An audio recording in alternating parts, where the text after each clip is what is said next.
হঠাৎ করেই প্ল্যান হলো বাইরে খেতে যাব, তাই হুটহাট রেডি হয়ে নিচে নেমে গেলাম। হ্যালো এভরিওয়ান, আসসালামু আলাইকুম। কেমন আছেন সবাই? আশা করি সবাই অনেক অনেক ভালো আছেন। আলহামদুলিল্লাহ, আমরাও অনেক ভালো আছি। প্রতিদিনের মতো একটা ডেইলি ব্লগ নিয়ে চলে আসলাম।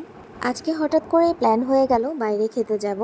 যে কথা সেই কাজ, কিন্তু বের হওয়ার সাথে সাথে এমনভাবে বৃষ্টি শুরু হয়ে গেল, আসলে যেটা কখনোই কল্পনা করতে পারি না। আর এত পরিমাণে চট্টগ্রামে পানি জমে গিয়েছিল, সামান্য একটু বৃষ্টিতেই সব দিকে যেন মানে জলাবদ্ধতা শুরু হয়ে গেল।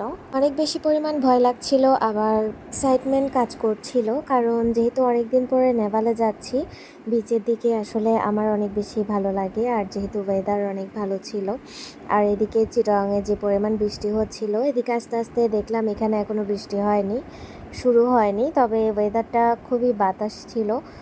বৃষ্টিটা শুরু হবে এমন এমন অবস্থা, আকাশের অবস্থা এতটাই করুণ লাগছিল, এখানে অনেক বাতাস করছিল। তাই আমরা বিচের ওই দিক থেকে তাড়াতাড়ি চলে আসলাম ফ্লাইভিউ রেস্টুরেন্টে। আজকে এখানে আমরা ডিনার করব। যেহেতু রাতের ভিউ ছিল, তাই আর বিচের ওই দিকটা আর ভিডিও করতে পারিনি, যেহেতু অনেকটাই অন্ধকার ছিল। তার উপরে দেখা যাচ্ছিল ওখানে একদমই এমন অবস্থা যে বাতাস আর বাতাস, এতটাই ভালো লাগছিল আর ইচ্ছে করছিল না যে ভিডিও নেব। এখানে ফ্লাইভিউ রেস্টুরেন্টে এসে দেখলাম ওদের এত সুন্দর করে ফুলের বাগান করেছে। এখানে ওরা সবসময় সিজনাল কিছু ফ্লাওয়ার লাগায়, যেগুলো আসলে অনেক বেশি ভালো লাগে। অনেকবারই আসা হয়েছে রেস্টুরেন্টে, খেয়েছি অনেকবার।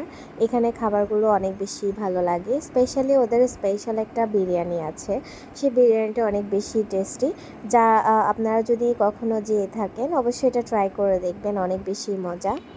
তবে আজকে আমরা বিরিয়ানি খাওয়ার কোনো প্ল্যান ছিল না, আমরা শুধুমাত্র সাদা বাতি আজকে অর্ডার করব, যেহেতু বাচ্চারা ফ্রাইড রাইস খাবে, ওদের জন্য এটাই অর্ডার করব। এমন একটা ওয়েদার, বৃষ্টি বৃষ্টি, আসলে আমরা রেস্টুরেন্টে ঢুকতে না ঢুকতেই মুষলধারে বৃষ্টি শুরু হয়ে গেল। তারপরে আসলে খুবই ইচ্ছে করছিল আসলে খিচুড়ি খাওয়ার জন্য, যদিও এখানে খিচুড়িটা অ্যাভেলেবেল ছিল না। আসলে খুবই মন খারাপ। বাচ্চারা অনেক বেশি এনজয় করছিল, ওরা আসলে এভাবে আমরা কোথাও ঘুরতে আসলে আমার বাচ্চারা অনেক বেশি পরিমাণে খুশি হয়, কারণ ওরা বের হওয়ার জন্য অনেক বেশি এক্সাইটেড থাকে সব সময়। আজকে আমার ছেলের এক্সাম শেষ হয়েছে, সেই উপলক্ষে আসলে ওর বাবা আমাদেরকে নিয়ে একটু বের হয়েছিল। যেহেতু সবসময় কাজের প্রেশারে আসলে অনেক বেশি পরিমাণ মেন্টালি প্রেশার থাকে, দেখা যায় সব সময় এখন বের হওয়া হয় না, কাজের অনেকটাই চাপ থাকে। তাই আমরা মাঝে মাঝে এমন হুটহাঁটি আসলে বের হয়ে যাই সময় করে। আসার সময় যে বৃষ্টিটা দেখেছিলাম, আসলে এতটাই ভয় লেগেছিল, এইভাবে পানি জমে যাবে কখনো কল্পনাও করিনি। আর একবার তো চিন্তাই করে নিয়েছিলাম যে আজকে আর যাব না, ব্যাক করব, কিন্তু ব্যাক করার কোনো স্পেসই ছিল না। নিচে এত পরিমাণ, ফ্লাইওভারের নিচে এত পরিমাণে পানি জমে গিয়েছিল, আর যে এতটাই অবিশ্বাস্য, ফ্লাইওভারের উপরেও অনেকটাই পানি জমে গিয়েছিল। তবে আমরা যেহেতু এলিভেটেড এক্সপ্রেস দিয়ে এসেছিলাম, তখন ওইটা যেহেতু একটু উঁচু ছিল, সেই সুবাদে অনেকটাই রিল্যাক্সে আসতে পেরেছি। তার থেকেও বেশি মজার ব্যাপার ছিল, বিচের এই সাইডে কিন্তু তখন বৃষ্টি শুরুই হয়নি, একদমই শুকনা ছিল।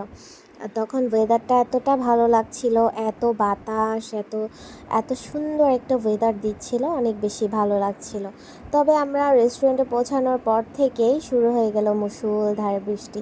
অনেক বেশি এনজয় করছিলাম, যেহেতু এখানে ফ্লাই ভিউ থেকে পুরোটাই ভিউ দেখা যায়, অনেক বেশি ভালো লাগছিল। দেখুন বৃষ্টির অংশটা, একদমই ঝুম বৃষ্টি হচ্ছিল এখানে, এতটাই ভালো লাগছিল, একদম ঠান্ডা হয়ে গিয়েছিল পরিবেশটা। এই তো এবার আমরা খাওয়া দাওয়া শেষ করে ব্যাক করছিলাম নিজের গন্তব্যে। আজকে এতটুকুই, ভালো থাকবেন সবাই, আল্লাহ হাফেজ।